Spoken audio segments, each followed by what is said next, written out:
Hello guys, welcome back to my channel. I hope you all are doing well.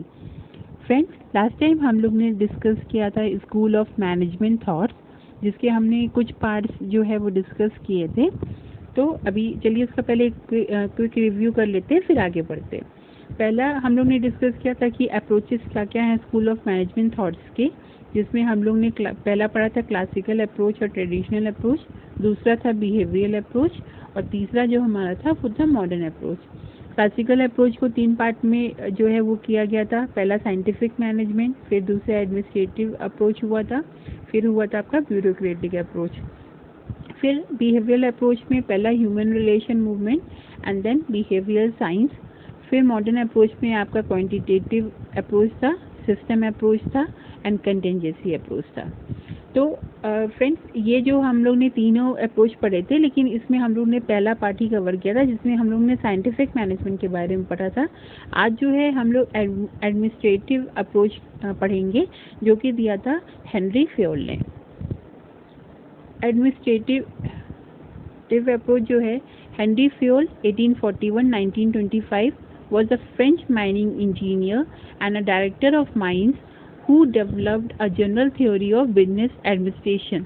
तो आपका ये जो है ये क्वेश्चन बन सकता है एग्जाम के लिए, जिसमें आपसे ये पूछा जा सकता है कि who gave theory of business administration, या which French mining engineer gave the theory of business administration. तो आपका आंसर होगा Henri Fayol. He is also known as father of modern management. Henri Fayol को जो है वो फादर ऑफ मॉडर्न मैनेजमेंट भी कहा जाता था। And he propose 5 primary functions of management. इन्होंने 5 प्राइमरी फंक्शंस दिए थे मैनेजमेंट के, जिसमें पहला था planning, organising, controlling, directing and coordinating. Well, आप लोग planning, organising, controlling and directing, मैंने ये आपको पहले अपनी वीडियोस में बताया है इन चारों के बारे में। अभी जो है वो उन्होंने एक नया टर्म भी दिया था, कोऑर्डिनेटिंग, जिसमें कि हम लोग क्या करते हैं, हम लोग इसमें प्लान करते हैं, किसी चीज़ को ऑर्गेनाइज करते हैं, डिपार्टमेंट्स में बांटते हैं, और हम लोग अपने कंट्रोल करते हैं कि हमारा जो है डाइवर्जन हो रहा हो अगर हमारे मेन गोल से, और डायरेक्ट करते हैं अपने काम को, और कोऑर्डिनेटिंग करते हैं, यानी कि हम लोग जो है, हम लोगों के जो स्टाफ मेंबर्स हैं, हमारे जो अलग अलग डिपार्टमेंट्स हैं, उनके बीच में हम लोग एक इंट्रैक्शन रखते हैं, कोऑर्डिनेशन रखते हैं उनके कामों का। तो ये जो है अप्रोच दिया था हेनरी फ्योल ने। अब नेक्स्ट जो हमारा आता है वो हेनरी फ्योल के 14 प्रिंसिपल्स आते हैं मैनेजमेंट के। तो ये जो है एग्जाम पॉइंट ऑफ व्यू से काफ़ी इंपॉर्टेंट है, तो आपको उसको ध्यान से पढ़ना है। पहला हम जो फ्योल ने 14 प्रिंसिपल्स दिए थे, इसमें पहला प्रिंसिपल जो है वो क्या है, डिवीज़न ऑफ वर्क। अभी आपको याद होगा कि टेलर में हम लोग ने क्या पढ़ा था, कि टेलर भी क्या कहते कि जो हमारा काम है हम लोग उनको छोटे छोटे हिस्सों में डिवाइड कर दें, लेकिन वो स्किल्स के अकॉर्डिंगली था। और सेम चीज़ फ्योल क्या बोलते हैं, हेनरी फ्योल ने कहा कि कोई भी काम हो, सारा काम एक इंसान नहीं कर सकता, हर इंसान की अपनी अपनी स्किल्स होती हैं।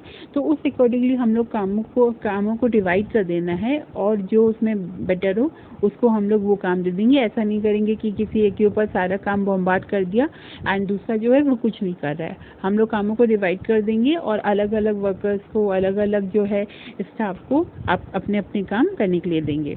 अब सेकेंड आता है अथॉरिटी एंड रिस्पॉन्सिबिलिटी। अब हम लोग ने काम को तो डिवाइड कर दिया, हम लोग ने उनको रिस्पॉन्सिबिलिटी दे दी कि अगर उनको काम कंप्लीट करना है, अगर कंप्लीट नहीं हुआ तो उनकी जवाबदेही उनकी ही होगी।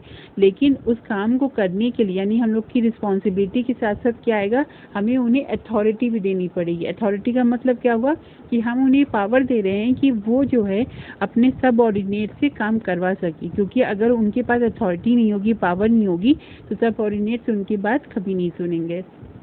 फिर नेक्स्ट हमारा आता है डिसिप्लिन। अगर हम लोग कहीं पे भी हों, किसी भी ऑर्गेनाइजेशन पे हों, वहाँ पे रूल्स एंड रेगुलेशंस होना बहुत इंपॉर्टेंट है।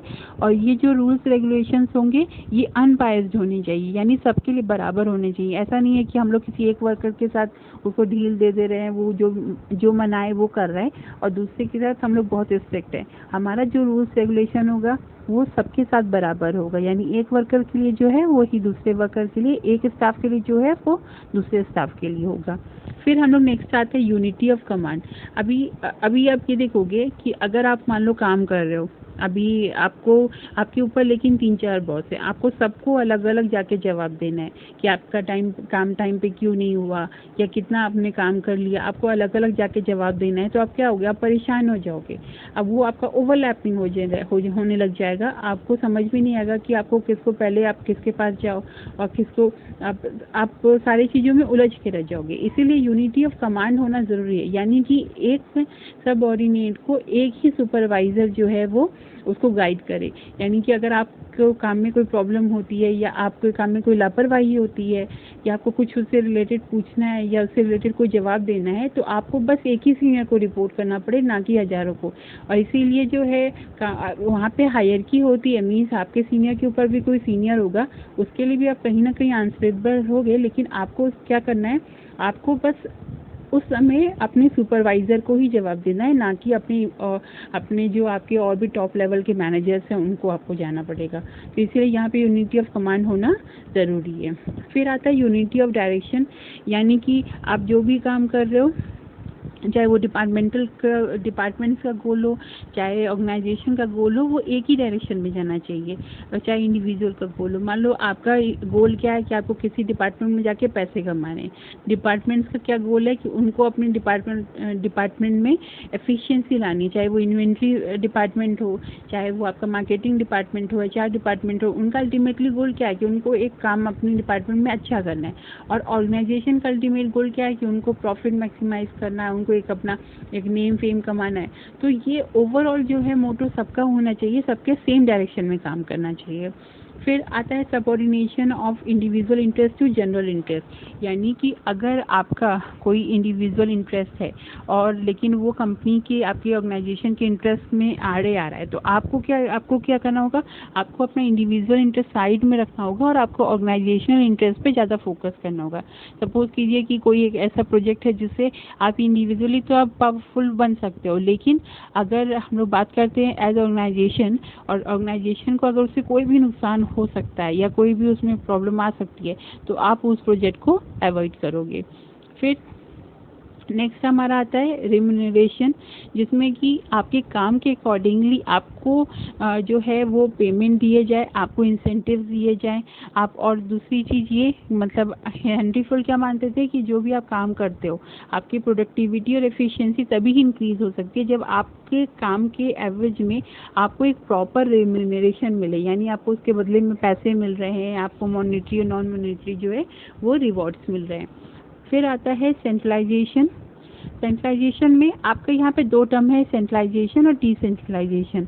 जब पावर एक हायर अथॉरिटी के हाथ में होती है तो उसको सेंट्रलाइजेशन कहते हैं, और जब वो पावर ज़्यादा लोग में बटी होती है तो उसको डिसेंट्रलाइजेशन कहते हैं। अभी कंपनी के हिसाब से, ऑर्गेनाइजेशन के हिसाब से आपको काम के हिसाब से ये पहले डिसाइड करना होगा कि आपको यहाँ पे सेंट्रलाइज करना है कि डिसेंट्रलाइज। सपोज कीजिए कि अगर आपका कोई ऐसा ऑर्गेनाइजेशन पे है जहाँ पे आपको इंडिविजुअल लेवल पे कई सारे आपको डिसीजंस लेने होते हैं, लेकिन आपको ये नहीं दिया जा रहा, आपको बार बार जाके अपने बॉस से पूछना पड़ रहा है, यानी वहाँ पे सेंट्रलाइजेशन है, आपको बार बार उनसे पूछना पड़ रहा है, तो इससे टाइम काफ़ी वेस्ट होगा, काफ़ी ज़्यादा क्लैशेस होंगे। तो वहाँ पे आपको उस समय डिसेंट्रलाइज कर देना चाहिए। इसी तरह से कोई ऐसा काम है जहाँ पे डिसेंट्रलाइजेशन करने से स्कैम्स ज़्यादा बढ़ने लगते हैं, तो आपको क्या करना है, उस केस में सेंट्रलाइजेशन ज़्यादा रखना चाहिए। फिर आता है स्केलर चेन। जैसे कि मैंने आपको बताया कि एक हायरकी होती है, यानी एक टॉप लेवल मैनेजमेंट होता है, फिर उससे नीचे लेवल मैनेजमेंट होगा, फिर उससे नीचे होगा, उससे नीचे टेक्निकल हमारी टीम आएगी। तो स्केलर चेन जो ये है, ये जस्ट अपने इमीडिएट बॉस को ही आंसरेबल होते हैं, उनको उन्हीं को आंसर्स देना होता है, ना कि ऐसा ना हो कि जो हमारा सबसे जूनियर इंसान है वो जा करके उसको अपने सबसे टॉप लेवल के मैनेजर से बात करनी है, वो अपने जस्ट इमीडिएट मैनेजर से बात करेगा जो उसके जस्ट ऊपर मैनेजर है। तो ये हायरकी होती है, यानी ये ऊपर से नीचे जो है इसमें ऑर्डर फ्लो करते हैं, और कम्युनिकेशन जो होता है वो ऊपर से नीचे और नीचे से ऊपर जो है वो फ्लो करता है। फिर हमारा जो है नेक्स्ट बारी आती है इक्विटी की, यानी कि हम लोग के किसी भी ऑर्गेनाइजेशन में हम लोग अभी स्केलर चेन पढ़ रहे थे ना, तो स्केलर चेन में मैं आपको एक चीज़ और बता दूं कि यहाँ पे हायरकी तो होती है, बट इन केस अगर आपके इमीडिएट बॉस जो है वो एब्सेंट है, यानी कि वो किसी कारण से अवेलेबल नहीं है, तो उस केस में आपको एक छूट मिलती है कि आप उसी लेवल के किसी और एम्प्लॉय को जो है रिपोर्ट कर सकते हैं, और इसी को गैंग प्लैंक भी कहते हैं।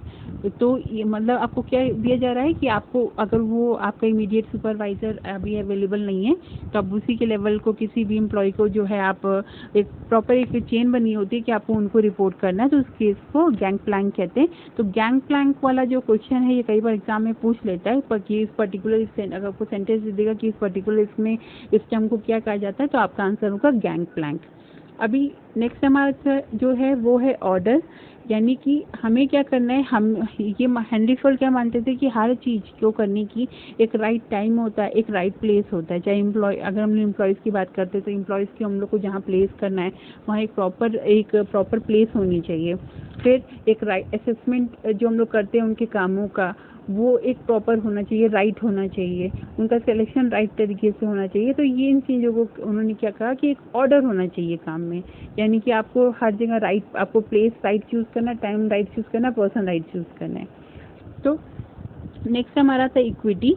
इक्विटी में क्या है कि आपके ऑर्गेनाइजेशन में कोई भी किसी भी कास्ट का हो, किसी भी क्रीड का हो, और किसी भी कलर का हो, मतलब किसी भी जेंडर का हो, आप उनके बीच में इनइक्वालिटी नहीं कर सकते। आपको उनके बीच में इक्वालिटी मेंटेन करके रखनी पड़ेगी, यानी जो रूल्स रेगुलेशंस हैं, जो आप बेनिफिट्स प्रोवाइड कर रहे हो, वो सबके लिए सेम होने चाहिए, ना कि अलग अलग। उनके परफॉर्मेंस के बेस पे आपको काम करना है। आपको एक काइंडनेस और जस्टिस मेंटेन करके रखना है, एक फेयर एटीट्यूड लेके चलना अपने एम्प्लॉयज़ के प्रति, ना कि आप उनके साथ कोई डिफरेंशिएशन करोगे।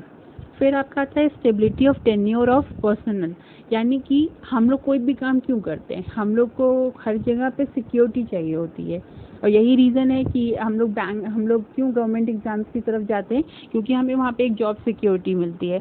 तो आपको हेनरी फोर्ड क्या कहते थे कि आप किसी भी आपका कोई एम्प्लॉई है तो आपको उतना टाइम एटलीस्ट उसको देना चाहिए कि उसमें अपने आप को प्रूव कर सके। आपको एक स्टेबिलिटी होनी चाहिए उसके काम करने की टेन्योर में, आप उसको प्रॉपर वहाँ पे वर्क कर दें तो उस पर प्रॉपर टाइम दो, तो जिससे कि वो आपकी ऑर्गेनाइजेशन के लिए भी एक बेनिफिशियल जो है साबित होगा, साथ ही साथ वो अपना भी जो है करियर ग्रोथ कर पाएगा। और अगर आप ये चीज़ नहीं करते, अगर आप उसको स्टेबिलिटी नहीं देते हो, तो वो आपके ऑर्गेनाइजेशन पे नहीं रहेगा, वो वहाँ से चला जाएगा, और दूसरी चीज़ आपकी ऑर्गेनाइजेशन का भी जो रेपो है वो खराब होगा। फिर आता है इनिशिएटिव। आपको इसमें क्या करना है, आप अपने एम्प्लॉयज़ को मोटिवेट करोगे कि वो अपनी तरफ से डिसीजंस लें कुछ, और अपने आइडियाज़ प्रेजेंट करें, और आप उनके आइडियाज़ को एक बार रिफ़र करोगे। ऐसा नहीं है कि कोई अपने आइडिया दे रहा है आप उसको साइड कर दिए, आपको उसको रिफ़र करना ही है, ठीक है ना। आप उनको चांस दोगे तो हो सकता है आपको भी नए आइडियाज़ मिल जाएँ, आपको भी कुछ ऐसा चीज़ हो जो आप नहीं सोच पा रहे हो, लेकिन उनकी तरफ से आउट ऑफ द बॉक्स आए, तो आपको उनको एक मौका देना है, एक अपॉर्चुनिटी देनी है, ताकि वो अपनी तरफ से भी सोच सके और कुछ और एक कॉम्प्रिहेंसिव मतलब उनका एक अप्रोच रहे, वो अपनी तरफ से किसी प्रॉब्लम को सॉल्व कर सके। फिर आता है स्पिरिट दी कॉर्प्स, जैसे कि टेलर ने कहा था कि हम लोगों को एक टीम स्पिरिट मेंटेन करके चलनी है, यानी कि मैनेजमेंट ऑफ वर्कर्स हैं तो उनको एक साथ काम करना, या हार्मोनी होनी चाहिए काम के बीच में। ऐसा नहीं है कि एक इंडिविजुअल है वो अलग है, फिर एक इंडिविजुअल है अलग है, उनका जो है वो काम करने एक सामंजस्य होना चाहिए उनके बीच में। और साथ ही साथ ऑर्गेनाइजेशन को भी क्या ध्यान रखना है, ऐसा ना हो कि ऑर्गेनाइजेशन सोच रही हो कि ठीक है हम वर्कर्स के बीच में फूड डाल देंगे और हम लोगों को बहुत बेनिफिट मिलेगा, हम लोगों को मतलब अगर कोई वर्कर कोई डिमांड कर रहा है, हमने दूसरे को भी बोल दिया कि ठीक है तुम उसका सपोर्ट ना करके हमारा सपोर्ट करो और हम लोग तुमको बेनिफिट दे देंगे। तो ये सारी चीज़ें क्या होती है, अल्टीमेटली जो आपकी ऑर्गेनाइजेशन को ही हार्म करेगी। और साथ ही साथ अगर कोई भी प्रॉब्लम्स होती है तो स्पिरिट दी कॉर्प्स यानी कि यूनिटी रखने के लिए आपको क्या करना है, एक वर्बल कम्युनिकेशन करना है, सो दैट कि अगर वर्बल कम्युनिकेशन होता है तो जो भी मिसअंडरस्टैंडिंग्स होती हैं वर्कर्स और मैनेजमेंट के बीच में वो जो है वो ख़त्म हो जाती हैं। तो ये आपके थे फ्रेंड्स 14 प्रिंसिपल्स थे। आपको ये 14 प्रिंसिपल्स की मीनिंग और ये इनके प्रिंसिपल्स बेसिकली अच्छे से याद होने चाहिए। तो आप उसको जब भी एग्जाम में आप जाओगे उसको अच्छी तरीके से आप उसको पढ़ के जाओगे। अब हमारा आता है similarities between Taylor and Fayol. Taylor की थ्योरी और फ्योल की थ्योरी में क्या मतलब आपके क्या सिमिलैरिटीज़ थी, क्या एक जैसा क्या चीज़ें थी। तो पहला आता है overcome managerial problems in a systematic way, यानी कि दोनों ने ही क्या कहा कि जो मैनेजरियल प्रॉब्लम्स हैं उनको एक सही तरीके से, एक सिस्टमेटिक तरीके से हम लोग सॉल्व करेंगे। जैसे टेलर ने कहा था कि एक वन बेस्ट हम लोग को तरीका ढूंढना है जॉब को करने के लिए, उसी तरह से फ्योल ने क्या कहा था कि काम को हम लोग को प्रॉपर डिवाइड करना है और उनको उसके लिए अथॉरिटी रिस्पॉन्सिबिलिटी देनी है काम करने के लिए, एक ऑर्डर मेंटेन होना चाहिए, इक्विटी रहनी चाहिए। तो दोनों ने एक सिस्टमेटिक तरीका दिया। फिर दूसरा क्या आता है management actions will be effective if based on sound principles. दोनों का ही मानना था कि एक प्रिंसिपल्स होने चाहिए, जैसे कि एस्पिरिट कॉर्प्स यूनिटी होनी चाहिए, दोनों का ही मानना था। इसी तरह से दोनों का ही मानना था कि हम उसमें आपका एक हायरार्की होनी चाहिए और हम लोग को एक इंटरेस्ट जो है उन लोगों का एक जैसा होना चाहिए, सेम डायरेक्शन में होना चाहिए। तो इस चीज़ के कारण ये भी इनके बीच में एक काफ़ी सिमिलैरिटी थी। फिर नेक्स्ट आता है मैनेजमेंट क्वालिटीज़ में बी एक्वायर्ड बाय ट्रेनिंग। अब टेलर ने तो माना ही था कि साइंटिफिक तरीके से हम लोग जो है वर्कर्स को अगर हम लोग ट्रेन करना चाहिए। उसी तरह से फ्योल का भी मानना था कि हम लोगों को जो है उनको ट्रेनिंग देनी चाहिए और ट्रेनिंग देने से मैनेजमेंट क्वालिटीज़ जो है वो किसी के अंदर भी आ सकती हैं। फिर नेक्स्ट है harmonious relationship between management and workers. अभी जब बात करते हैं, अभी जो हमने बात की थी एस्पिरिट कॉर्प्स की और इन सारी चीज़ों की, कि दोनों के बीच में एक हार्मोनी होनी चाहिए वर्कर्स और मैनेजमेंट के बीच में, क्योंकि अगर उनके बीच में क्लैशेस होते हैं, प्रॉब्लम्स होती हैं, तो अल्टीमेटली ऑर्गेनाइजेशन जो है वो सफ़र करेगी। तो ये था similarities between Taylor and Fayol. Next, अभी आपको कई बार पूछता है कि डिफरेंस क्या है। अगर आप मान लो मैनेजमेंट के अभी स्टूडेंट हो और अभी अब MBA अपने एग्ज़ाम्स भी दे रहे हो, क्या एक बेसिक कंसेप्ट आपको ये चीज़ क्लियर होना चाहिए कि दोनों में क्या डिफरेंस है। जैसे कि पहला है कि Taylor emphasise working of shop floor level management while Fayol emphasise the working of top level management. यानी कि फ्योल का, हेनरी फ्योल का जो फोकस था वो टॉप लेवल मैनेजमेंट पे था, यानी मैनेजर लेवल पे था, और टेलर का जो फोकस था वो टेक्निकल स्किल्स पे ज़्यादा था कि आपको साइंटिफिक तरीके से अपने वर्कर्स को ट्रेन करना है। और शॉप फ्लोर लेवल पे, यानी जो आपके जो मतलब आपके सबसे बेसिक लेवल पे जो वर्कर्स होते हैं जो काम करते हैं उनको आपको ट्रेनिंग देनी है। फ्योल का जो एम्फेसाइज है टॉप लेवल के जो मैनेजमेंट है उनके ऊपर। फिर Taylor emphasise on standardisation of work methods and tools, time and motion study and scientific training of workers. जैसे कि मैंने आपको बताया था कि टेलर को क्या चाहिए कि जो वर्कर्स हैं उनको साइंटिफिकली ट्रेन किया जाए, और टाइम और मोशन स्टडी का मैंने आपको बताया था कि काम हमें ऐसा करना है कि टाइम से वो अननेसेसरी मोशन जो है वो कम हो जाए, एक प्रॉपर मेथड्स अपनाया जाए काम करने के लिए, एक स्टैंडर्ड सेट होना चाहिए काम करने का। आप जो भी काम कर रहे हो उसका एक स्टैंडर्ड होना चाहिए कि आप मतलब उसका एक बेस्ट तरीका होना चाहिए। ऐसा नहीं है कि आप हर जगह एक ही चीज़ लगा रहे हो। लेकिन फ्योल ने क्या स्ट्रेस किया कि upon the principles and theory of general administration and also the functions of managers, यानी कि फ्योल किस पे फोकस कर रहे थे कि जनरल एडमिनिस्ट्रेशन पे और जो मैनेजर्स का जो काम है उसके ऊपर उनका फोकस था। इसीलिए उसमें रिम्यूनरेशन भी आपके थे, हायरार्की उन्होंने डिफाइन किया था। इसके साथ ही साथ उन्होंने यूनिटी ऑफ कमांड और डिसिप्लिन को भी बोला था, यानी कि जो आपको बेसिकली मैनेजरियल लेवल पे करना होता है। फिर अगली बात करते हैं कि Taylor theory was based on observation experimentation while Fayol's theory was based on personal experience. अब टेलर ने जो थ्योरी बनाई थी वो बेसिकली उन्होंने ऑब्जर्व किया, एक्सपेरिमेंट्स किए, और जो फ्योल ने थ्योरी बनाई थी वो किस पे बेस्ड है, पर्सनल एक्सपीरियंस पे। क्योंकि एक टाइम के बाद उनको जैसे कि अब रिम्यूनरेशन का था तो उनको पता था कि अगर हम लोग नहीं दें प्रॉपर रिम्यूनरेशन, अगर हम वर्कर्स को नहीं पे करते हैं प्रॉपर तरीके से, तो वो डीमोटिवेट हो जाते हैं, ऑर्गेनाइजेशन से अलग सेपरेट होने लगते हैं और उनकी एफिशिएंसी जो है वो कम होने लगती है। तो ये उन्होंने पर्सनल एक्सपीरियंस पे बेस किया। उसी तरह से टेलर ने क्या ऑब्जर्व किया कि अगर हम लोग स्किल सेट को डिवाइड कर दें तो काम ज़्यादा अच्छे तरीके से होता है। अगर हम लोग जो है अगर वर्कर्स को थोड़ा सा रेस्ट दें इंटरवल्स के बीच में, इंटरवल्स दें, तो वो काम ज़्यादा बेटर तरीके से एनर्जाइज होकर काम करते हैं। तो ये सारी ऑब्जर्वेशन और एक्सपेरिमेंट्स पे था। तो बेसिकली यही डिफरेंस था टेलर और फ्योल में, लेकिन काफ़ी हद तक उनकी जो है थ्योरी वो काफ़ी सिमिलर थी। और टेलर की आपको दो चीज़, ये तो बहुत दोनों लोग हैं आपके एफ.डब्ल्यू. टेलर और हेनरी फ्योल, इनकी थ्योरी बहुत इंपॉर्टेंट होती है मेरे ख्याल से। अभी तक अगर आप मैनेजमेंट स्टूडेंट हो, डेफिनेटली यार मैनेजमेंट स्टूडेंट हो, तो आपको ये जो है बाय हार्ट हमेशा दिमाग में रहनी ही चाहिए आपको। तो ये बिल्कुल आपको कभी इसको नहीं भूलना है। और ये लोग जो है एक फादर थे, father of scientific management, father of modern management. इनकी थ्योरी आपको हमेशा से याद होनी चाहिए। अभी आज हम लोग का जो है ये हम लोग ने डिस्कस कर लिया हेनरी के 14 प्रिंसिपल्स को। तो आपका क्लासिकल अप्रोच में दो चीज़ें कवर हो चुकी हैं, साइंटिफिक मैनेजमेंट की और एडमिनिस्ट्रेटिव अप्रोच की। अभी जो नेक्स्ट आपका ब्यूरोक्रेटिक अप्रोच बाकी है, बिहेवियरल अप्रोच और मॉडर्न अप्रोच हम लोग आगे पढ़ेंगे। तो आज की क्लास के लिए इतना ही। आपके जो भी व्यूज़ हैं मेरी क्लास को लेकर के, जो भी आपको चीज़ें समझ में आ रही हैं या कोई आपको कंफ्यूजन है या कोई भी आपको एग्ज़ाम से रिलेटेड क्वेरी करनी है, तो आप मेरे कमेंट सेक्शन पे आप नीचे लिख सकते हो। और अगर आपको ये क्लास अच्छी लगी तो please hit the like button and share and subscribe my channel. Thank you so much friends, bye bye.